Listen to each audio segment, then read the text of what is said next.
In every sport, there's just some players you don't disrespect. Period. Ronaldo! Great butt to his tight end and takes it for the touchdown. Delivers. Freeman hits the ball to right field. She is gone! Not because you're a kind person or you care about them. No, because if you disrespect them, they will make sure that you will regret that decision every single time. And Luka Doncic is just one of those players. But somehow, Luka is a little different, because Luka has been disrespected his entire career. This shot will hang on permanent display in the Museum of Ass Kickings. It's 2022, and Luka Doncic is having one of his best seasons yet, averaging 28 points, 9 rebounds, and 8 assists per game, carrying the 50-win Mavericks to 4th in the Western Conference. Things were looking good for Dallas as they beat the 5th-seeded Jazz in 6 games. Luka only played the last 3 games of that series due to a calf injury suffered on the last game of the regular season. But that didn't bother him as he averaged 29 points per game in those last 3 games. Dallas then went up against the number 1 seeded Suns in the second round. Phoenix was a tough team. Booker, Paul, and Ayton had more team chemistry than ever, and the Suns were fresh off an NBA Finals appearance the previous year. The Suns won the first 2 games in Phoenix, but the Mavericks responded with 2 wins in Dallas to tie the series. Luka averaged 33 points per game in the first 4 games of the series, but it was Game 5 where this series starts to get very, very interesting. Shot clock at 5, here's Paul. Bullock is on him. Long 2, got it! The Suns have their biggest lead tonight. Got 24 points and 9 rebounds. That pass picked off. Bridges, hold on for Johnson. The other way, Dinwiddie is there. Biombo screen of 3. Give up 28. Ring it up for Booker. The Suns were absolutely having their way in Game 5, and on their way to a blowout victory, Devin Booker decides to crack a little joke.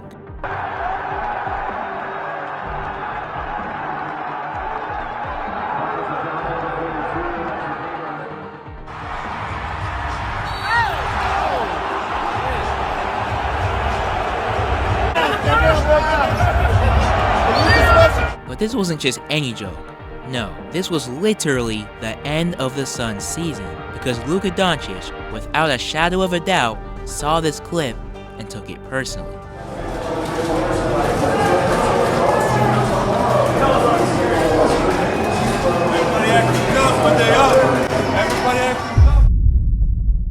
The Suns would proceed to rout the Mavericks by 30 and were 1 game away from the Western Conference Finals. Dallas had their backs up against the wall. They were definitely feeling the pressure, except for one man. They've got Chris Paul guarding Ntilikina. Give him a little breather on defense. Doncic got it and 1. Luka Doncic in another stratosphere right now. Elevating his game and taking his team along for the ride for the home team.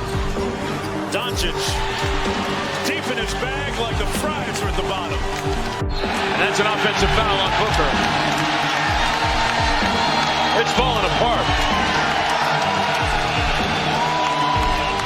Luka Doncic put up 33 points, 11 rebounds, and 8 assists as the Mavericks responded to the Suns' blowout with a blowout of their own. Booker's comments had backfired. It was game on, the pressure was at the max, and the stakes had never been higher. There would be a Game 7 back in Phoenix. But this wasn't just any Game 7. This was one of the most memorable Game 7s in NBA history. Samson drive with their patented spinner and a quick 2 for the Mavs. 85% of the time, here's the step by Luka. And Ayton was out there, and Luka trains it. These 2 games to none. Doncic 3, good! Working him down low. Doncic with the bump and the spin. Another 2. Doncic with 16. Into Biombo, doubled inside. Giving apart every single thing about his game that gives him comfort. Doncic, what a hard shot! Stunning. 27-point lead. Down goes Johnson. 3. Luka. Oh no. They're shredding him. Luka Doncic completely destroyed the Suns, scoring 27 points in the first half. Do you want to know who else scored 27 in the first half? The entire Phoenix Suns team. Yes, Luka scored just as many points as the Suns did in the first half by himself. Booker would finish the game with just 11 points and went 3 of 14 from the field. Now obviously Luka had been disrespected countless times in his career, but this moment is a bit special because this moment was the first memorable time that someone had trash-talked Luka and Luka made them pay. Were you aware at halftime you had as many points as the Suns? Oh yeah, of course. But the next time Luka was disrespected in his career was not by another player, but by an entire organization. Now Luka had been a great player throughout his whole career, but there had always been that one lingering concern, which was his weight. But his weight issues had never been more present during 2024. Yes, there was speculation about his weight, but this certainly didn't affect Luka's play on the court, as he arguably had one of the best seasons of his career during the 2023-2024 season. Luka nearly averaged 34 points per game, 9 rebounds and 9 assists, and finished 3rd in the MVP voting. Luka and Kyrie led the Mavericks to the 5th seed in the West, which was a major improvement, as they finished 11th and missed the playoffs the previous year. The Mavericks cruised by the Clippers in Game 6 and proceeded to knock off the number 1 seeded Thunder also in Game 6. This would be the second time Luka eliminated the number 1 seed in the past 3 years. The Mavericks would face the Timberwolves in the conference finals in a series in which they dominated from start to finish. The Mavericks started out the series winning the first 3 games. The Wolves would win Game 4 to avoid getting swept,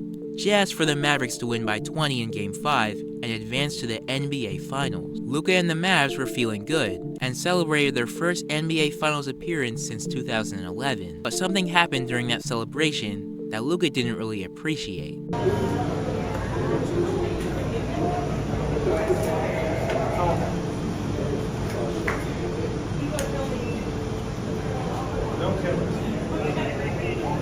Michael Finley, the Mavs assistant GM and team executive, took away Luka's celebratory beer. Now you may be wondering, what's so crazy about this?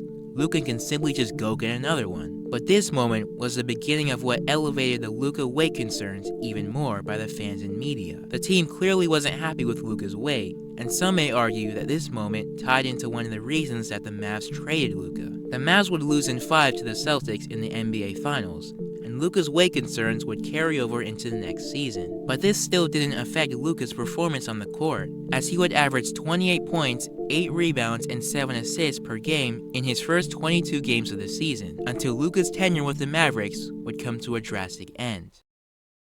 On a Christmas Day game against the Wolves, Luka would suffer a calf injury that would keep him out for the rest of the game. Now Luka wouldn't know it at that time, but this would be his last game in a Mavericks uniform. Luka's weight issues had finally caught up to him. His inability to condition his body had caught up to him, and the Mavericks had finally had enough. On February 2nd, 2025, on a random Sunday, Luka Doncic got traded to the Mavericks for Anthony Davis. Nico Harrison, the Mavs GM at the time, had pressed the red button, a button that would cause chaos in the league and eventually get him fired, because Nico Harrison and the Mavs had destroyed the core of their championship roster for basically no reason. Yes, Luka had health concerns, but in no way was there a need to trade your franchise player, a player that wanted to stay in Dallas for his whole career and gave his all for that city.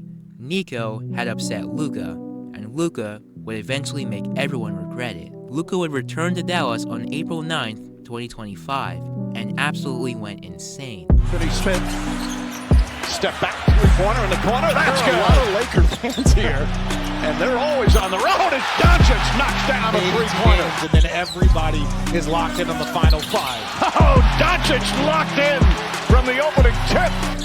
Doncic gets inside, reverse, shot rattles around and goes in, he's got 40. Doncic steps back, three-pointer. It's good! Rattles it home! 43 points for Doncic. Luka dropped 45 points, and 31 of them came in the first half alone. This game was a message to Nico and everyone at the Mavs organization that they had made a huge mistake. 4 months later, Nico Harrison would be fired for pulling off what many fans believe is the worst trade in NBA history. Now the next moment actually happened just a month ago, in a March 12th game against the Bulls. The Lakers had won 3 straight games in a row, which later turned out to be a 9-game winning streak, and the Bulls were, well, the Bulls, as they've been terrible all season. But as the game went along, Bulls forward Matas Buzelis had a lot to say to Luka. In fact, he had so much to say that he was trash-talking Luka all game long. And Luka, just like every time, responded back. So we knew all about him coming into this season.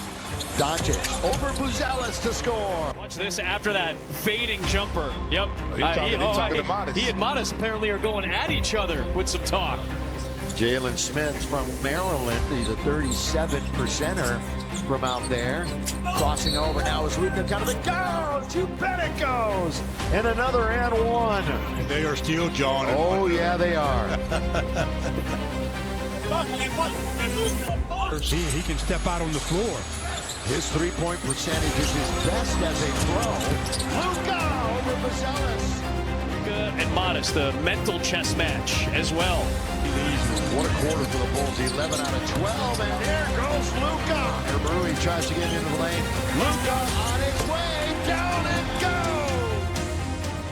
After the game, both players had their respective words to say about the outcome, and it's safe to say that Buzelis definitely learned his lesson. What do you hope to take away from the experience?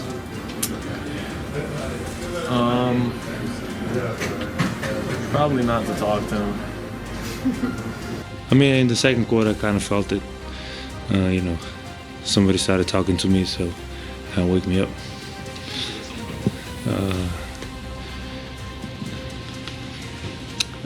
Matas, Buzelis. So what have we learned from this video? Well, not to trash talk Luka. But this doesn't just go for Luka, this goes for any superstar in any sport. I can't tell you how many times there have been players that have been trash talked and responded back. But sometimes, it's not always going to be a response with words. It's going to be a response with their play. Because when you disrespect a player's game, they'll make sure that you regret it.